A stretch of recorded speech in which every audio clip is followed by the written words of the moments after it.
All right, we're ready. Go ahead. All right, guys. So, as you know, Eric Peterson was running the communications network up in the Northeast, and he was having a lot of problems. So we came up with several solutions, and we created a communication strategy for him. All right. So next slide, please. All right. So first of all, these are the key people with whom he was having trouble with. First person is Jeffrey Hardy. He's the director of budgets and plans, and he is his direct superior, Eric Peterson's direct superior. He's not based in the Northeast along with Eric. He's actually in California where the company's based. Next, we have Curtis Andrews and Trevor Burns. Kurt Andrews is the chief engineer, and Travis Burns is the supervisor of customer service, and they are both his direct reports. Now, after that comes Scott Green and Karen Cantor. They are VP of Licensing and Acquisitions and Development and his staff assistant. They actually do not work directly with him.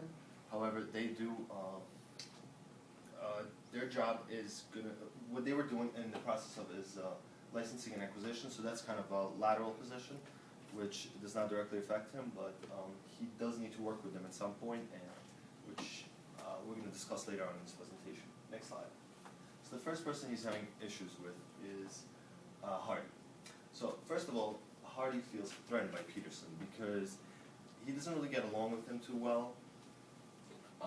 They both kind of have a similar background, lack IT experience, lack technical experience, but they do have both their master's degrees. They disagree over replacing Kurt Andrews, and also he's not giving him, Mr. Hardy's not giving any funding to Eric Peterson for promotions or for hiring outside staff. And also, and the outside staff is the project coordinator because those are the skills that actually Kurt Andrews is lacking. Next slide, please. So the strategy we came up for him was that he should use the direct approach of confrontation. He should create a one-on-one meeting with Mr. Hardy, maybe arrange either for him to fly out there or for him to fly out to California and to actually talk to him. He needs to first establish common ground with him. They both, like I said before, they both have a very similar background, both have a college education, and both of them lack IT experience. So Hardy should really know what he's feeling and where he's coming from. Then he should kind of praise Hardy and acknowledge his work. So kind of build a relationship there. So it's not just, hey, I'm here. You want to really work with him. This is a long-term relationship. They really need to kind of get together. Then he needs to raise the actual issues with the project and offer the solutions. Actually tell him like the problems he's having with Kurt Andrews, how he's problem with development, with project coordination and planning is really affecting the outcome, and at the end of the day will affect the bottom line of the company's performance. Then you should emphasize that they're both working towards the same goal. They both want the company to succeed and for the bottom line to grow. Next slide, please. So then we move on to Kurt Andrews. That's his direct report.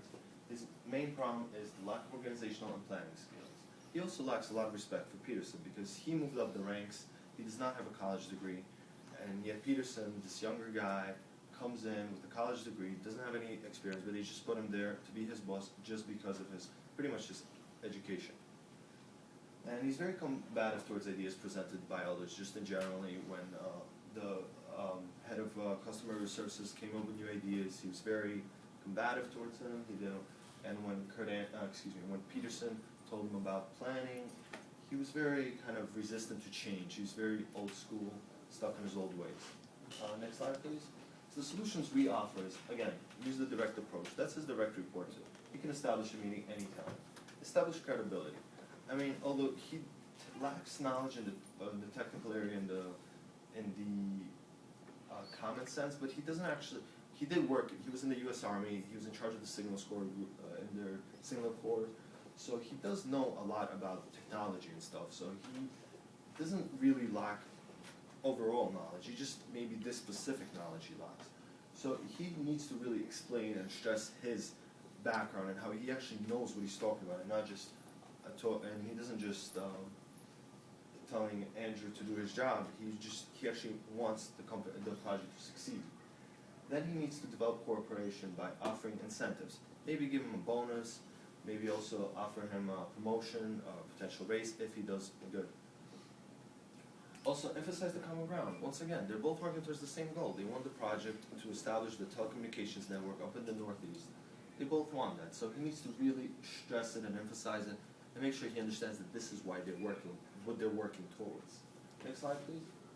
All right, so the next problem is Scott Green and Karen Cantor's. The problems. There's negative feelings from their previous encounter.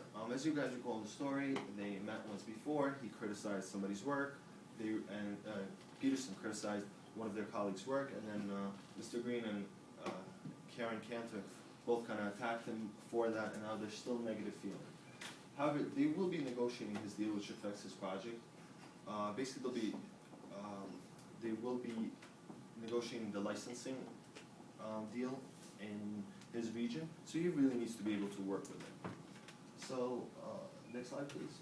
So, again, the solutions we offer is first a direct approach. Maybe a conference call since they're really in different areas, or a direct meeting. Either way, it's gonna work out. He needs to build a relationship with them and clear out the negative feelings. That since he needs to kind of have a meeting with them, explain his position from their previous encounter, why he said what he said, and why he felt like that, and maybe kind of tone it down less and not be as critical, and kind of explain to them that he does feel they did a great job, whoever did it, and just point out that there's a lot of positives, however, there's a few negatives that he pointed out last time. And basically just has to be involved in the project, because they'll be dealing in his area, and he shouldn't feel alienated from being involved in them just because there's negative feelings. So he needs to basically just kind of get more involved with them. And that's basically it. That's all we have for you guys.